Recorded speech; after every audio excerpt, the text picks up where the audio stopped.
Dans le mérite de Rabbi Nachman Ouma, la Torah 110, ce livre de Torah ne quittera pas ta bouche. La Torah est spiritualité. Ainsi, lorsqu'un homme est pur et agit avec droiture, que son esprit est spirituel, il est alors apte à saisir l'ensemble de la Torah sans rien oublier. En effet, une chose spirituelle n'occupe pas de place et la Torah peut donc se répandre et résider dans son esprit. En revanche, si l'on matérialise les paroles de la Torah et que l'on fait d'elle une chose concrète, celle-ci acquiert alors une mesure et une limite jusqu'à laquelle l'esprit pourra saisir, mais pas plus. Et si l'on souhaite en saisir davantage, ce qui est déjà entré dans l'esprit en sera repoussé. Il en va de même de toute chose matérielle. Lorsque c'est déjà plein et que l'on souhaite le remplir davantage, le contenu premier sera éjecté, c'est de là que vient l'oubli.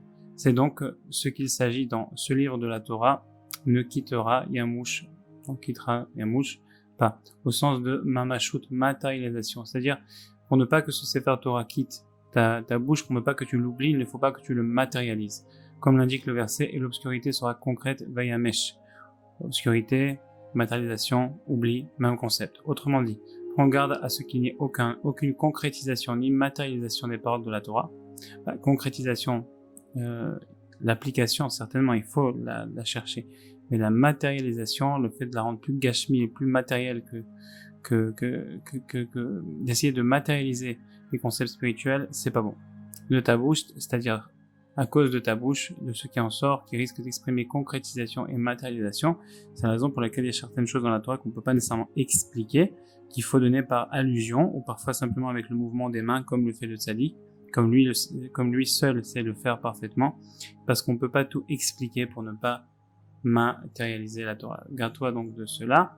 De plus, c'est ce dont il s'agit dans l'enseignement de nos sages de mémoire bénis. Rav Yosef jeûna 40 jours afin de garder en mémoire son étude. On lui montra le verset, ils ne quitteront Yamouchou pas ta bouche, et il jeûna à cause à nouveau durant 40 jours. On lui montra le verset, ni de ta bouche, ni de ta descendance. En d'autres termes, pour que ces paroles ne deviennent pas matérielles et concrètes à cause de ta bouche, alors son étude se maintiendra. En effet, il n'y aura pas d'oubli puisque une chose spirituelle n'occupe pas de place. Baruch Adonai l'olam, Amen ve Amen.